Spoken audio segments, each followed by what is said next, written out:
Amazing. Julie, thank you so much for being here on Spark TV. My pleasure. Thank you for having me. It's good to be here.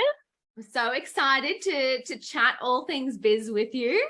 Yes, oh gosh, get into my brain if there's much left. No, that's perfect. So why don't we start with how you got here? So obviously your business is Snuggle Hunny Kids. Yes. Tell me firstly what that is, and then what was the backstory? So did you have a career beforehand, other businesses? Like, how did we arrive here? Oh, okay. I will attempt to keep this remotely brief, but yeah. So the business is Snuggle Hunny. So we've actually just dropped the kids. Oh, cool. Okay. So we're in the middle of a branding refresh, but because we make a lot of baby clothes, baby wraps, baby swaddles, everything baby, beautiful stuff. In fact, this kind of thing. This is actually gorgeous. This is a new product that hasn't even launched yet, but it's literally exclusive on Spark TV. Love that. For anyone who is after the Milky Way in bodysuit, it is coming. Oh my gosh, it's so lovely. Yeah, so we make lots of baby stuff, organic, using organic cotton.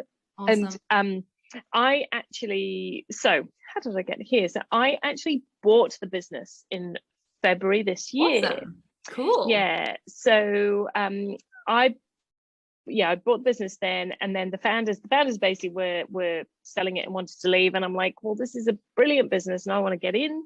So bought it, and then we've had 6 months of, because it's been 6 months of really building the team, growing the business, pulling together a spring summer range which we're launching, which has been like, okay, how do we do that in 6 months? But let's give it a go. That's not a long time, and just really giving it some gusto. So that's kind of been the what I've been doing for the last 6 months. How did I get here? I've worked in retail forever and a day, and I've worked oh my gosh, originally from the UK, started my career over there, working for retailers. I think when I finished uni, we didn't have entrepreneurs. Like, you just got a job. Yeah. Yep. Yeah. I was thinking about this earlier. I was like, yeah, it wasn't a thing. In some ways it was easier because you just went, oh, do you want to be, I think what at uni they said to us, oh, you could be an accountant or a lawyer or a banker or a consultant. I'm like, well, none of those seem very exciting to me, but I guess I'll pick one. Yeah, isn't it so funny? And that's it. Before I started a business, I didn't even know you could start businesses. I didn't know it was a thing. It was insane. Yeah, so strange, like really strange. Anyway, worked for lots of big retailers in the UK, in Europe, in Asia, and 13 years ago moved to Australia. Cool. Over here, I've worked for Woolies and Coles and APG and Co, which is Saba, Sportscraft, Willow, those brands. And anyway, I always had an itch I wanted to scratch. I was like, oh, I just wanted to do my own thing. I really wanted to do my own thing. I really wanted to follow my own path. I really wanted to set the direction, and I really wanted to not be told no, because I found that when I was working for others, and you kind of have these great ideas, and then you kind of get the, oh, it's too hard, or it's no, or there's boundaries or whatever, and you end up setting all these almost boundaries yourself, and you sort of almost stop shooting for them because you kind of go, well, it's not going to happen, is it? So in 2000 and I'm trying to think, 14 I founded a business called Flora and Fauna, which is it ended up being hugely successful. Ended up being sort of a really cool little online store, ended up being Australia's largest eco store. And we worked tirelessly on that for 7 years. I started it, then my husband joined like pretty much straight away. He said to me, do you want me to do the finances? And I was like, yes, I do. Please, yes. Yeah, please take them off my hands. So we've had a lot of fun building that business, and got it to the point where in 20, I think it's a COVID thing. It's either COVID or age. I'm like, I don't know dates. I don't know. No, Don't have time. I think that's like business owner brain / COVID / who knows anymore. Like, what is going on? Last year, at some point, we sold it. No, it's July the 1st, 2021. We, after a long sales process, but definitely not as long as some I've heard of recently, we sold it to a listed company, and I intended to stay on and keep running F&F and also run another business as well that they had in their digital division. And then I realized why I started my own business, which was not to work for other people. Yes. And I suddenly started hitting some boundaries and things, and I'm like, oh geez, this is no fun. And I always think when it stops being enjoyable and fun, time to go. Absolutely. So I made the call to go, and in February this year left, and then basically the next day joined Snuggle Hunny. So that's how I got to where we are. That's amazing. Yeah, I love it. Well, I think it's like, you decided the life mantra was things have got to be enjoyable, work for yourself, and you've made an absolute empire out of it. It's awesome. Oh, it's good fun. It's good fun. And I think, and you know what, I've never worked so hard as when I've worked as what I'm doing now. Like this weekend, I got up both days at 6, and I basically fall off my perch at 10. Like, as much as I want to stay awake, I just basically go sideways. Absolutely. Then fall asleep on the sofa. And but I just, like, I work crazy hours, did at F&F, still doing now. But I don't mind, because I really love what I'm doing. Yeah. It's and you want it to be fun. successful. And I want it to work. And to be quite frank, you've got to put the hours in. Yes. You gotta, it requires it, and you've got to push the envelope a bit. So, well, that's at least my experience. So, well, I mean, it's interesting because I feel like, a lot of people do go into business thinking that, working for yourself is glamorous. And it is that not. And that you can do it around, and look, I'm sure there are people that do it around a lifestyle. But depending on the type of company you're trying to build, absolutely, you really do. It is a really not even a full-time job. It's life. It's life. There is no balance. No, there isn't. It really does just become your life. You live and breathe it. And that's part, I think, of what makes it the success. And it's always a struggle. I've heard so many stories about when founders leave, because the heart and soul goes from the business, and it really does. And I've been really mindful of that with Snuggle Hunny as well. It's like, I'm coming into a business that I didn't start, so I've got to live and breathe it and absorb it, and it's got to run through my DNA as F&F did. Yeah, it has to be the same. And that's an interesting point. What differences have you found? So starting it from scratch versus coming in semi-established.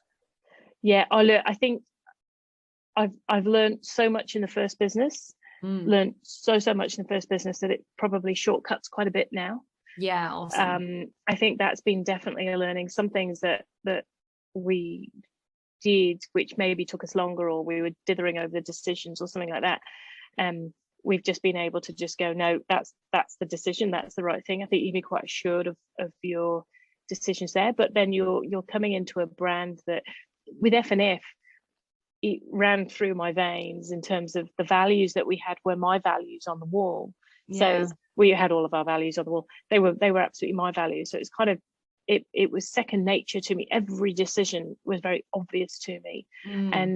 And I've basically been kind of like morphing myself into Snuggle Hunny to go, every decision has to be second nature to me again. Yeah. It's got to be, and that takes a bit of time, right? So they're probably some of the differences. And you're just learning a whole new customer base. You're learning a whole new product set. Different customers want different things.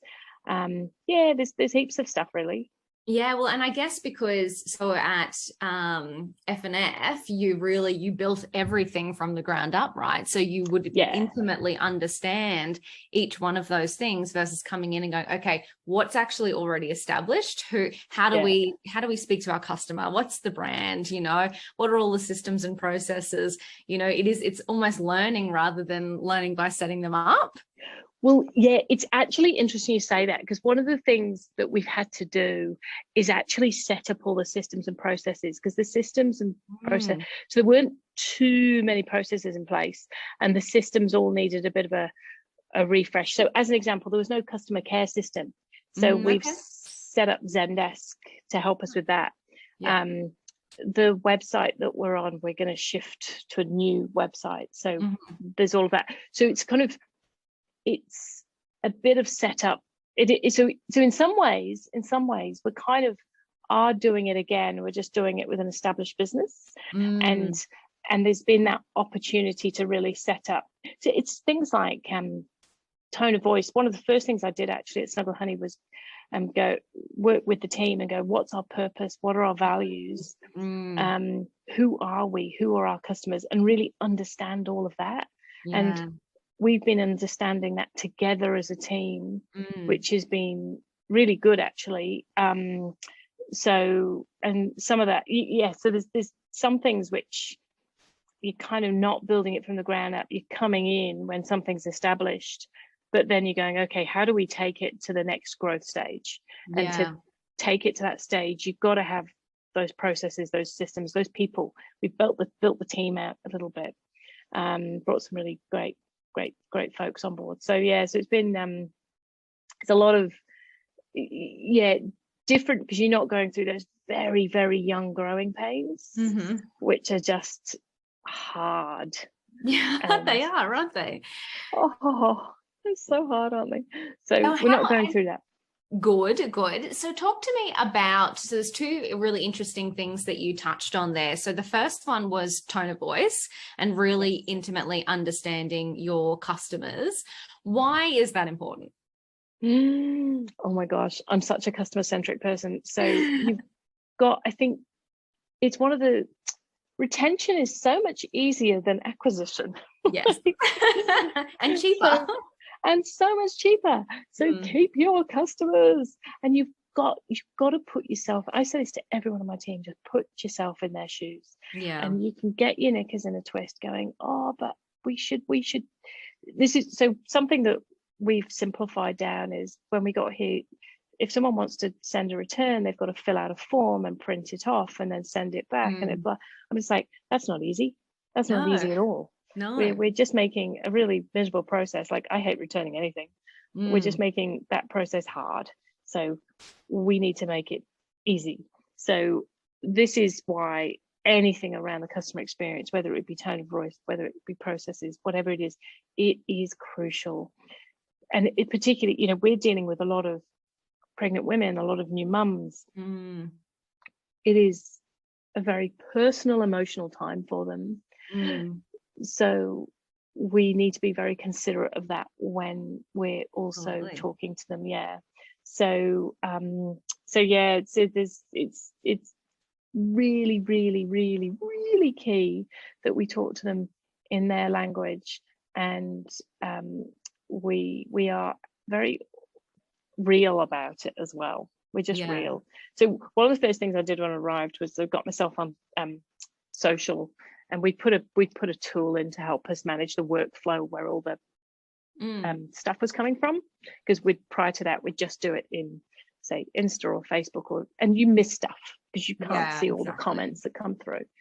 So we put a tool in, and I spent probably the first week or two just being in there and answering customer queries and just going, what are they asking us? What do they want to know? What are what can, just let's get to the bottom of who our customers are and let's really understand them. Yeah, and I guess that segues nicely into the systems, processes, automation, because if you're taking the time to understand what's continuously coming in, you can create systems to shortcut some of the labor involved in managing all of that. Oh, absolutely.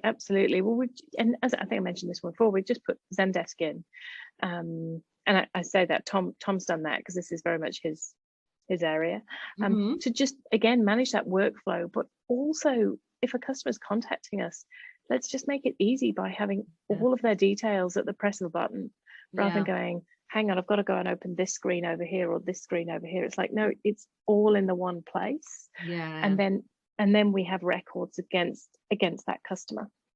So yeah, and I think, if a customer's taking the time to get in touch with you, they're obviously invested enough in your brand that you need to look after them. exactly. And well, great example. So we've not had phones at all. And I just go, you've got to have a phone number, because also I think there are still people that use the phone. Yes, us oldies. Exactly. We still Yeah. use the phone. And also it gives you that trust element if you have a phone number on your website. So so part of the reason putting Zendesk in is so that we can also then put the phones in. And we've also brought customer care locally, because it was outsourced previously. Yeah. Okay. So yeah, and I just think you need customer care at the heart of the business. It's something where it's got to be at the heart of the business. It's one, for me, that and the warehouse team, they are so important. They're at the central. They are central to our customer care. And I do call it customer care because it's about caring about our lovely customers community. So so we focus on this a lot, and we also have a bit of a rule of just make it easy for the customer. Sort of, let's not sweat the small stuff. Yeah. And that's it. I think it goes a long way. You think back to any kind of, not even just retail experience, just any kind of experience with a business. It is when you kind of, those moments where you're like, wow, I'm trying to pay you money and I can't, I just can't, what is happening? Then once, you've sometimes when you've had a great experience and then something's gone awry and then no one is to be seen, those moments are opportunities to just jump in and, make a good impression and make it easy, and you have a customer for life. Oh, and I think with this as well, we're human. So we make mistakes. We're human. That's what's awesome about us. And so if you do that, just communicate to the customer, fall on your sword. It's okay. What's the worst that can happen? Not a lot. Fall on your sword, talk to the customer, and actually be very transparent with them. And the worst thing you can do, and I've seen it happen in a retailer recently, they, naming no names, but their warehouse, they moved warehouse and they couldn't ship orders for too long, for weeks and weeks, but they just weren't communicating to the customers. And so their Facebook page went absolutely nuts, and they, as a result, they stopped posting on Facebook, and they've not posted now since the start of June. Wow. Yeah, I know. And so then people go, well, are they still going, or are they shut down? Even in business, where's my order ever coming? It's so bad. Whereas there's so many different ways you can handle that. So I think just be transparent, be open and honest. If you've suddenly had an influx of orders, or you don't have the stock, or you've had a flood, or whatever it is, just be open, and people are generally very understanding. They really are. I'm literally just thinking, I ordered this laundry basket the other day, and I got an email that's like, oh my God, we had an influx of orders, so by the time we've come to fulfill yours, it's out of stock. Happy to give you a refund, or if you want to wait. And I'm like, no, that's the one I want. Happy to wait. No worries. They emailed, so it's literally no stress. A human emailed me, a human told me what happened. I was like, it's all good, and then it ended up turning up in a week anyway. So it's just, so I think you're right. It just does come down to that, understanding that everyone's human and communicating. And put yourself in their shoes, and what response would you want? Then that's the response that you could probably give. Yeah, exactly right. And look, not everyone's going to be happy. One thing I've learned in business, can't please everyone. But but that is par for the course. You do always have a percentage of people that are going to be, unhappy. And as long as you kind of look after them to the best of your ability, then that's the thing that matters. Yeah, absolutely. And I think the other thing is, you never have any idea what's going on in people's lives. And we had you really don't know that stuff either. And we had a team of 4 Flora and Fauna managing customer care. It's really interesting, actually, because very similar sized businesses, Flora and Fauna and Snuggle, Hunny, and yet Flora and Fauna had so many more queries than So Hunny, just because we had 10,000 products at F&F. Oh, wow. Yeah. It was just a lot going on. And you know, some of the stuff that came through, most of the time customers, like, we gave great experience. It was a real fuss-free policy. And we gave amazing experience, which kind of, I think, what separated us a little bit. But equally, some of the team got some pretty harsh stuff through, and you know, there's people on the end of this. So. I know. I wish sometimes, you know, that customers would realize there's a human on the other end of the line as well. Yeah, it's like they've got their own stuff. They've got family. This is it can be a very tough job at times. So just be kind. Yeah. When did you know? So I'm just sort of thinking back to your, you know, the early days of Flora and Fauna, and, you know, when because I'm thinking, you know, obviously being such a customer centric person, I imagine you kind of did everything at the start. You know, and probably still are doing too much, but anyway. But I think that's important for a founder. You know, so at Spark, we're heavily into sales and marketing, and lots of founders don't like to sell. And I always advocate for, I'm like, no, you're kind of the best sales asset. You know, no 100%. One will care about the problem you're solving more than the founder. But when did you know it was the right time to bring people on? Yeah, it's funny actually, because my husband claims that I wouldn't let him pack a box for 6 months, and I'm like, surely I did. I'm like, I actually can't remember. We did everything at the start, and I can remember there was a lady called Elizabeth who lived in Adelaide, and she it was at the time, you make these decisions at the start because you don't know if your business is going to go somewhere or not, or you know, you just don't know. You hope it is, but you don't know. And I can remember that she had my personal mobile, so she'd call me up every couple of weeks and go, Julie, tell me what's in that's new, and I'll buy it. But then every time she'd spend like $300-400. Wow. And I'm like, you can totally have my personal number. Call me anytime. Yes. Anytime, right? And I think this is where you also have to, I've always had the, I suppose the view that every customer is so important. And if you love your customers, they'll love you back. And so I always took her calls. Whenever Elizabeth called, I was like, it is Elizabeth, I'll deal with it.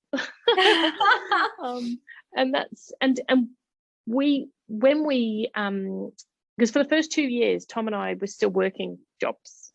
So we did this interesting. We still did this. We did this in the evenings because we couldn't afford not to. Yeah. So we did it evenings and weekends. And so we were really kind of busting a gut. And then it got, I think it was after about 18 months when we went, okay, we need someone to help us to pack orders. Yeah. And so we brought on a couple of people part-time to help do that. And it was really that was a resource thing. We just went, we can't get them all packed. Can't physically do it anymore. Yeah. We can't physically enough hours in the day. Yeah. Yeah. So we did that. And then we originally started on the big commerce platform. So we were on that, and that at the time wasn't supported particularly well in Australia. So then we decided to move to Neato. Oh yeah. Yeah, which we ended up moving off again, but we were on Neato for 3 years. And as we moved to Neato, we were sort of just getting to the point where we were scaling a little bit. And we between Tom and I, we did all jobs. So I was graphic designer. Like, I'm not, this is based on a Photoshop course I went on. Like, that's all. Perfect. Yes. I know. I love that. Enough to be dangerous, but it was enough. It was enough to get me through because we couldn't afford to pay money on a graphic designer. So, so did the graphic design, did all sorts of different things. And then when we moved website, I went, gosh, actually, I need help now. So that's when we found a graphic designer part-time. We'll just basically contract her in Adelaide. We worked with her, Nikki, and she was one of the best decisions we made, because it suddenly lifted the website a little bit. Yeah, right. Yeah, but the main team members that we brought on were really warehouse stuff, and then and then it was customer care, and then Tom and I still kept doing all of the website, marketing, finance, all of those office elements for quite a long time. And it was only in the last 2 or 3 years when we brought people on to help with that. Buying, my gosh, I reckon on the Flora and Fauna website, I've loaded at least 10,000 products. It's insane. So, but I love that, because I feel like people want to outsource, and then but it's there's just such high value in controlling cash flow for one. And and I love the you mentioned the graphic designer was sort of part-time to start with. I think a lot of people get scared because when you say the word team, you're thinking full-time employees, like contract, all this stuff, but you can just outsource small tasks, take the load off, especially when they're tasks that you're either not fabulous at or you're not adding value, like packing a box. There comes a point where you're not adding value to that task anymore. Exactly. Absolutely. It's you don't necessarily need to bring on people full time. It can just be hey, I mean, with Nikki, it was to start with, it was like, hey, could you design me like a couple of banners every other week? It wasn't a big outlay for us, but it was also, if I didn't recruited someone, well, we couldn't afford them, but also they'd be sitting there twiddling their thumbs. Exactly. It was nothing for you to do. And that's what I find. Then people start working to pay the wages of the people that they've brought on, and it's just like, then they get really disenfranchised, going, what am I doing, just like going out and selling just to pay these wages? Like, that's not what I started a business for. Absolutely. And you've got you've got to think about what you need in the business at the time. And really, we were completely bootstrapped until the point we sold. So we never had investment, which I'm very happy about. But it was very tough at points. Well, look, I mean, so for my other business, Scrunch, we've raised capital 3 times. That didn't solve it being very hard at times.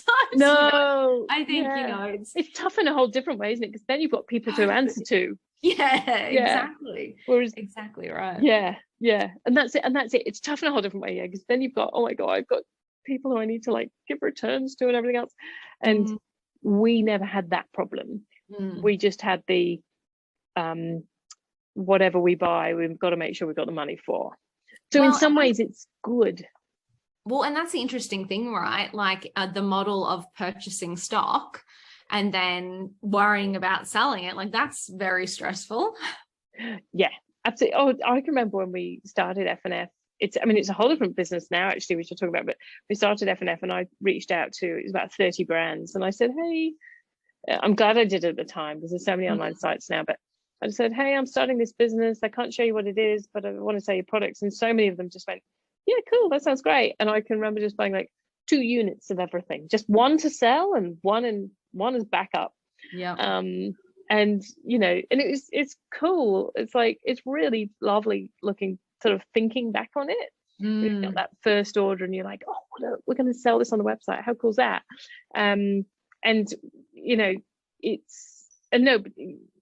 I think that all the first stock we bought, I chucked some of my poultry savings into it to buy it.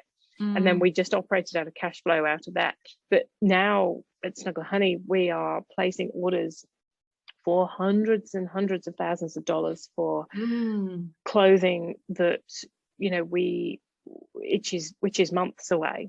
So we've got to have a really strong, which we do, but we've got to have a really strong cash flow to make that all work. So different things. Well, but it's interesting because I feel also like plenty of founders get a little bit scared of cash flow, get a little bit scared of looking at their numbers. Any kind of tips, advice on, managing that financial side? Yeah, look, I think a couple of things for me. You need to look at it daily. You just do. You've just got to don't stick your head in the sand about it. Hope's not going to get you through like, at all. But also, if numbers aren't your thing, get someone where they are. Like Tom loves numbers. He loves efficiency. He loves process. I am so thankful that he does that side of it because I just don't want to. So there are some things where your numbers are so key in your business. Yes. So if there's one thing that you might want to outsource early doors, that's one. Yeah.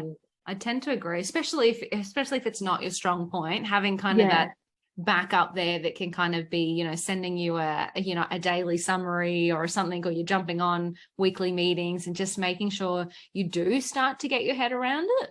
Yeah, absolutely. Because you need to know enough, like you need to understand all the reporting, you need to understand the P&L, you need to understand the balance sheets, the cash flow. Do you want to be processing that stuff? Maybe not. So, but get someone, and if you don't want to look at it daily because you're busy in the creative stuff, doing all the other stuff that you probably are in reality, because most founders, that is their strong suit. Yeah. But get someone who is going to be that little devil on your shoulder saying, "Oi, we haven't got enough money to do this," or we have even. That's probably my best tip for that. But also be prepared to pivot quickly if you need to. So we've always strived to grow quickly, but at the same point we've been so cost conscious. And I think it is tempting to go, I'm going to go and build a beautiful office and get a great team and all that sort of stuff. And when you're starting out, most of the time you can't afford to do that, and you do have to think about every cent you spend. Yeah, and I think that sometimes there's glamour in the office and the team and all those things, but the glamour ends, you know. And I feel like, you know, that's kind of a media lens. Like you see articles about capital raises, about new offices, about new team members and promotions, and you know, you never see a headline that's like amazing business that really cares about their profit and cash flow. You know, you just don't see that. No, exactly.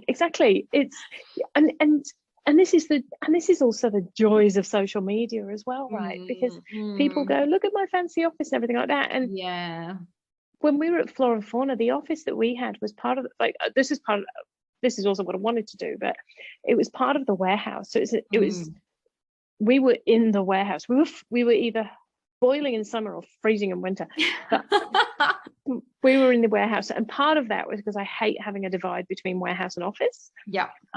So it was like no, one in, all in. So that was kind of our approach to it, and as a result we didn't have a divide, but also it's we couldn't afford a fancy office. Like that was not a thing. So I think you can get kind of sucked away into the glamour, and the reality is you've got to get the money coming in the door. And and as simple as that, isn't it? Exactly. You've got to get money coming in the door, and depending on what you want to do with your business, I think that's probably another question, isn't it? But you know, do you want to sell it? Do you want to keep it and pass it on to your kids?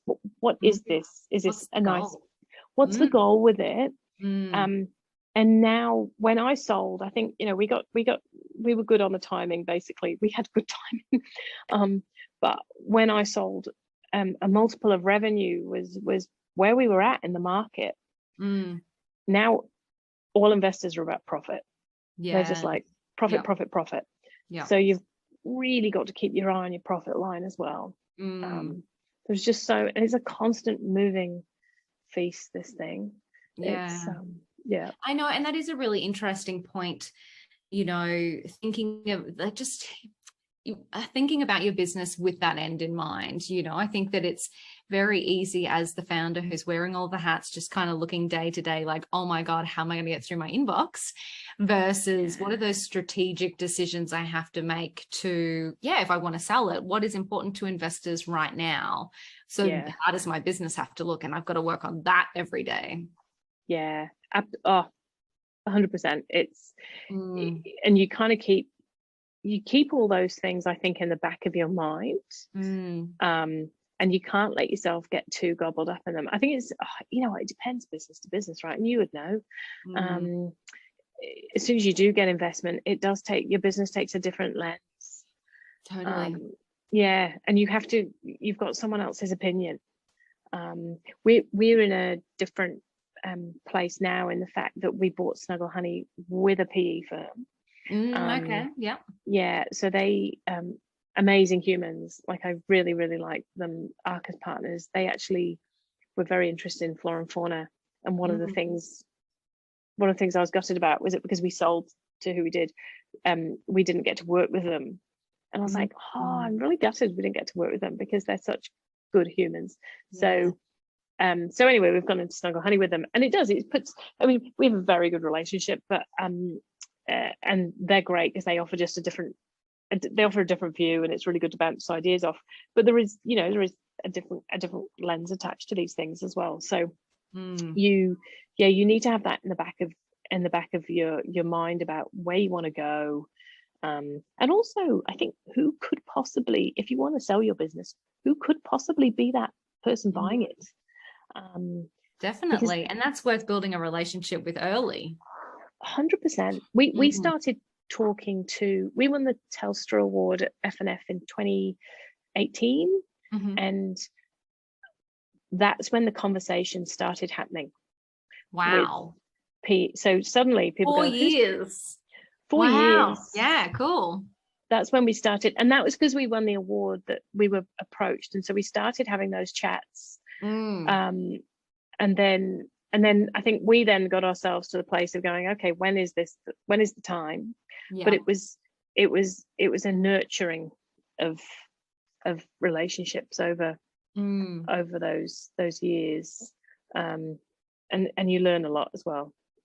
Well, and I love how you mentioned, so the PE firm that you're currently in Snuggle and Honey with, and just talking about them and the perspective they bring to the business, and having somebody that you can bounce ideas off, that's, I think, for a founder, having that kind of, mentor relationship with people that have experience, outside of your typical wheelhouse is really, really important as well.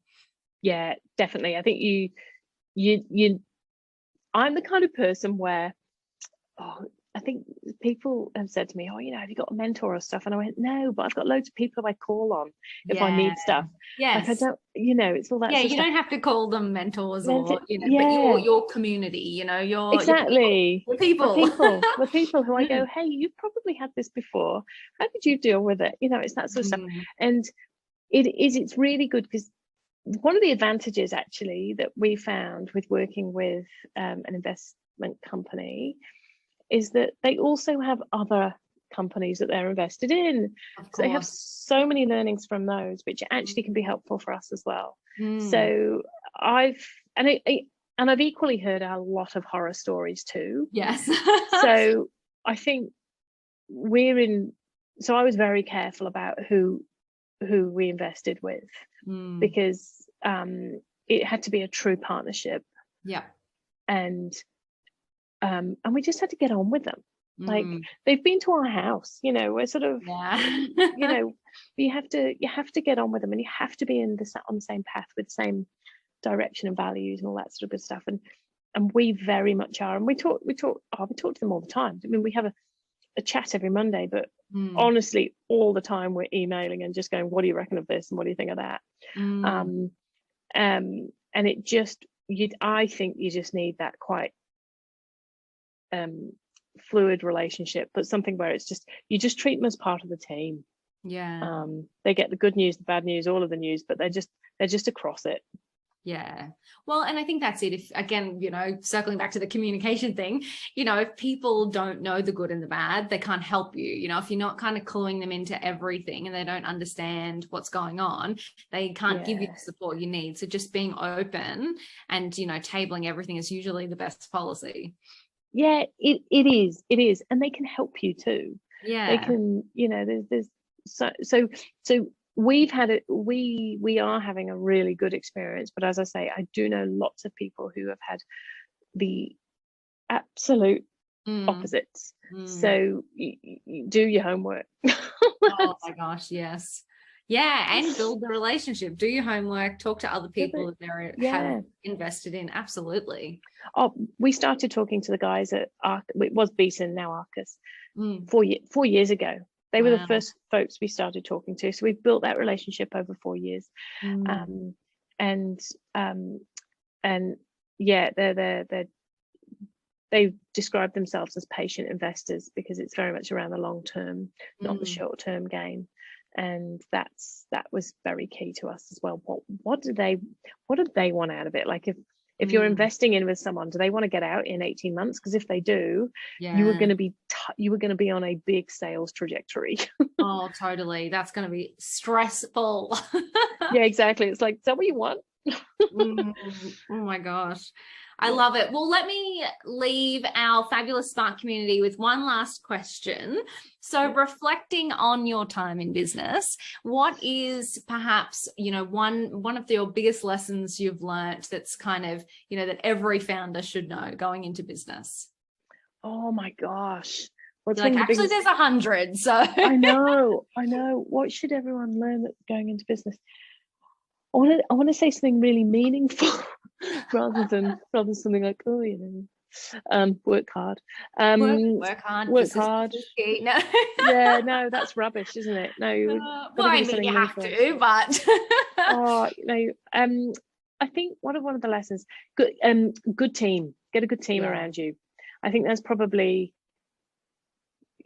at the start you might do everything yourself, but very quickly you're going to need a good team. And I think that's probably one of the biggest lessons that I learned when I came into Snuggle Hunny. So I wasn't supposed to start until the 1st of April. I always found it hilarious. I'm starting on April Fool's Day, but anyway, I wasn't supposed to start until the 1st of April. And they said, no, because I finished at F&F on the 28th of Feb. And they said, no, take a month off, have a month. And I went, and I just said, I do not have time. So in March, the first thing I did was just recruit. And I said, these are the key roles I need to be successful. And so I recruited my crew in March, and that has really set us up for success. So find your people, find your team, and at the right time and get them around you. Fantastic. I love it. Well, thank you so much, Julie, for being here and imparting your wisdom on the Spark community. You're incredible. Thank you. Oh, thanks so much for having me. It's been absolutely wonderful.